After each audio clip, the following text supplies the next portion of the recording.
I think being in moments in my life, whether it was my health or personal life, friendships, relationships, I feel like giving myself completely to something is just the best way I can love. But I never wanted the pain that I endured to put some sort of guard on myself, an armor, if you will. And I never let that happen because I still believe and I still hope. I hope for love and I hope for healing and I hope for change. And I never want to lose that.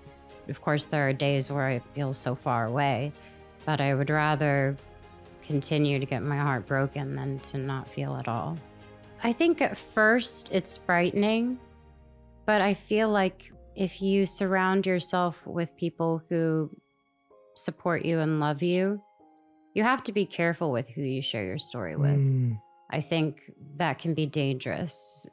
Sharing something that maybe was really hurtful or sharing a story about your internal struggles to someone who may not be giving you the right advice or guiding you another way that will only lead you to more pain is scary. First and foremost, I would say making sure you surround yourself with great people. And then I would say learn everything there is to learn once it's out. Once you say, okay, I'm dealing with depression, then find out every single thing you can about what that means. And when you have a relationship with depression, as opposed to allowing it to keep sinking and inside of you, it's a little bit more freeing, I think, to understand yourself better. I want to know what triggers me. I want to know why I get depressed and start asking yourself questions to open up yourself instead of, it's easier said than done, though, I should say, but instead of keeping it in, I find that the biggest reward is letting it go.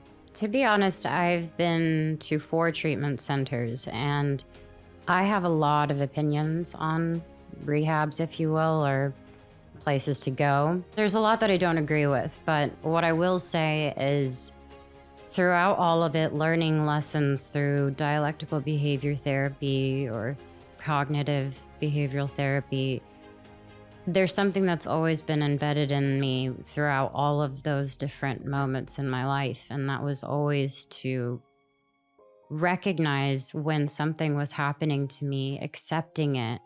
And I think once I realized that this was something that wasn't going to go away, this wasn't something that was going to be fixed by going to these places. It was more, what can I know about myself? If I go down this road, I'm going to get triggered, and I know that feeling and I know how to avoid it.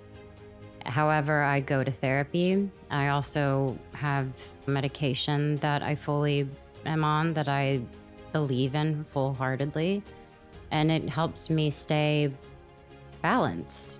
But I still have to deal with it. I still have days that are pretty low and moments that I'm just too over the top, and I'm like, I want to buy everyone a house and I want to save the world. But I've learned to understand it. And the best part about that is also my family and friends learning how to live with it too.